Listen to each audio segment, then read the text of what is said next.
Hello வணக்கம்.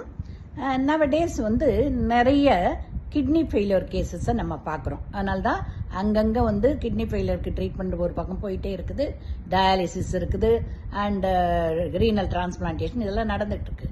இருந்தாலும் அதை ப்ரிவெண்ட் பண்ணுறது நல்லது.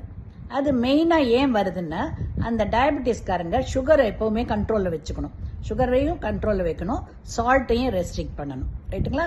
அது இல்லாமல் இருந்தால் என்ன ஆகுதுன்னாக்கா, கிட்னிக்கு போகிற ரத்த ஓட்டமும் குறைஞ்சிடுது. ஏன்னா அந்த பிளட் வெசல்ஸ் எல்லாம் சுருங்க ஆரம்பிச்சிடும். அதனால அந்த ரத்த ஓட்டமும் குறையுது. அது இல்லாமல் ரிப்பீட்டட் இன்ஃபெக்ஷன் அவங்களுக்கு வரும்போது கிட்னி அஃபெக்ட் ஆகும், ரைட்டா? இது மட்டும் இல்லாமல் அவங்க ஓல்டேஜ் ஆகும்போது முட்டி வலி, உடம்பு வலி, அது இதுன்னு போது ஓவர் த கவுண்டர் மெடிக்கல் ஷாப்பில் வாங்கி சில NSAID டேப்லெட்ஸ் சாப்பிட்றாங்க.